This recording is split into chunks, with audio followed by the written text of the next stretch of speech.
En lançant aujourd'hui les travaux de la composante numéro 2 de ce projet d'usine, nous traduisons et nous mettons en œuvre cette volonté du chef de l'État, le président Macky Sall, de diversifier les sources d'eau potable et de sécuriser l'alimentation en eau de Dakar. Et c'est un projet qui a respecté toutes les étapes d'études.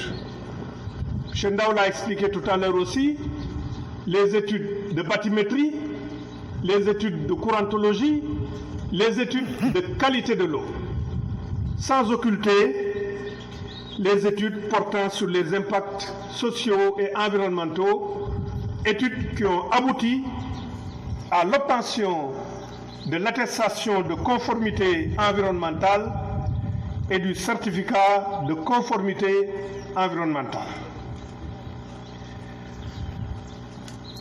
Les travaux que nous lançons aujourd'hui, qui sont les travaux du lot 2, je le précise, je ne voudrais pas que la presse titre qu'on a lancé l'usine de dessalement. Comme on l'a expliqué, il y a plusieurs composantes. Il y a l'usine de dessalement et de traitement.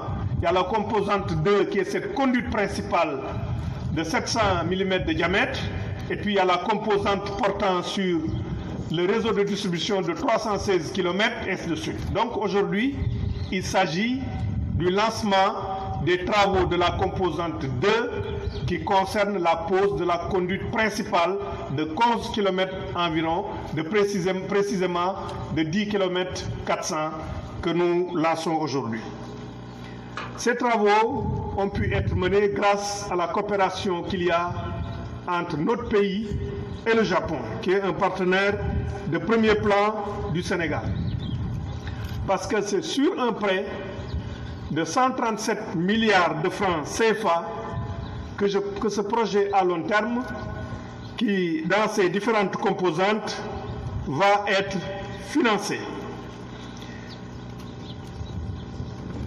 Donc comme je l'ai dit tout à l'heure, nous avons les composantes du projet qui sont une usine de pompage et de traitement d'une capacité de 50 m3 jour, extensible à 100 000 m3 jour. Nous avons cette conduite principale dont vous avez pu voir le tracé, qui permettra d'améliorer l'alimentation en eau de quartiers de Dakar, notamment de Ouakam, de Ngor, des Almadies, de Nord Foire, de la cité Apexi et une partie des parcelles.